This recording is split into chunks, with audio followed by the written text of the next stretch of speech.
Assalamualaikum, selamat Hari Raya kepada semua kenalan. Maaf zahir dan batin. Dia pukul aku.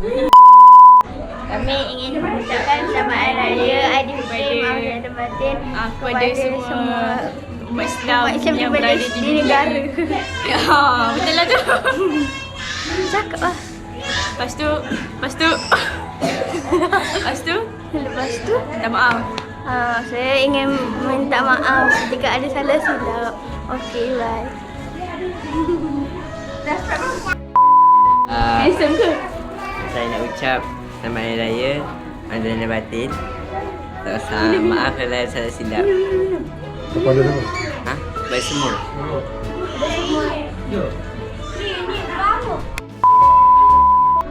Selamat Hari Raya. Ucapan perasaan. Ha? Ucapan dan perasaan. Kau ni mana orang akan gerak-gerak dia macam ni mesti. Stay. Okay, Syed. Apa perasaan anda pagi ni? Happy. Let's get happy. Ucapan selamat raya. Maaf zahir dan batin. Bye. Pakcik, apa perasaan pakcik hari ni? Hari ini 1 Syawal, Hari Raya Aidilfitri. Saya ingin mengucapkan selamat Hari Raya Aidilfitri, maaf zahir dan batin di hari yang penuh makna ini. Oh, rekod lagi. Macam nak tahu? Macam nak? Boleh? Ciao. Rekod lagi. Menghulur 10 jari memohon ampun dan maaf. Salah dan silap, terlajak kata, terlanjur budi bicara. Maaf zahir dan batin. Hakim. Abang handsome. Dah cakap. Cakap. Selamat Hari Raya, bye. Selamat Hari Raya, maaf zahir dan batin. Apa? Macam mana macam ni?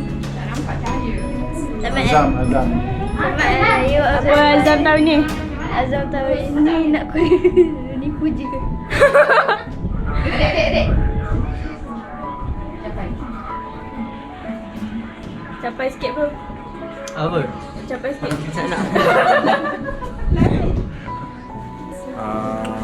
Sementara kita menunggu waktu yang senggang ni, Okay. kita boleh isikan dengan aktiviti tawa ria dan bersukaria. Bye. Jangan lupa subscribe. Bye. Jangan lupa subscribe atau Astagfirullah. Selamat Okey, tinggal. nak tukar bateri. Aidilfitri, maaf zahir dan batin. Salam Aidilfitri, maaf zahir dan batin. Dari kami semua. Lebih pula. Tak tahu. Kami mengucapkan selamat Hari Raya Aidilfitri. Maaf zahir batin.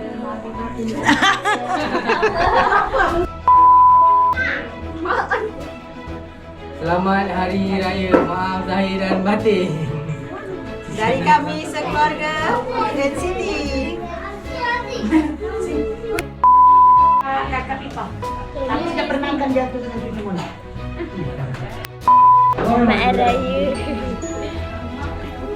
Bagaimana perasaan anda? Perasaan saya entahlah, Gembira ke, sedih ke? gembira Gembira. itu je. Sarawak. Assalamualaikum. Kami dari kumpulan nasyid. Assalamualaikum. Siapa ni? Akak ni. Dato' Udin ada Ada. Rizky tak ada. Ni tuan rumah baru beli dulu. Nama dia Iskandar. Dia baru beli sabun. Nama Sing. Ucapan raya sikit. Depan saya tak ada apa lah. Selamat Hari Raya. Ucapan saya tak ada apa. Ada lah tu. Assalamualaikum. Belum Jadi kau juga tahu jadi sopan. belum start. Boleh. Raya. Datuk, Oh, ni duduk Datuk. rumah. Ada Mana tuan rumah? Tuan tanah. tuan tanah. Abang bukan kau sesuai kau macam mana bulan lah. Kita sesuai lah. Ni mak saya. Duduk sebab kursinya datang kat sini. Sini pun boleh duduk. Kata aja.